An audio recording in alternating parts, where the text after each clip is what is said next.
Okay, Philip, this video is from the crawlspace. You can see what they have done. So they chopped a piece from the footings in order to run the pipe inside. What we're going to do is we're gonna excavate around it, put some forms, and put the concrete, pour the concrete here.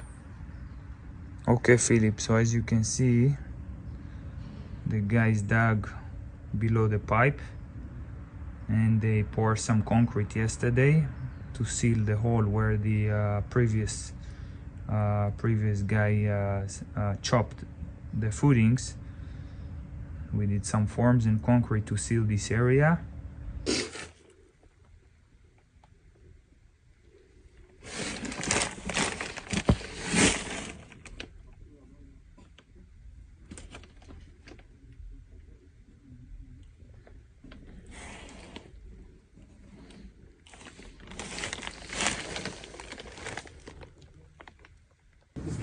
Okay, Philip, everything is done, compacted, connected, cleaned.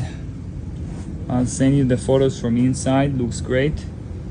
We sealed it. We dug about 18 inches below the pipe, so all around the pipe is sealed. The waterproof is all sealed. Perfect.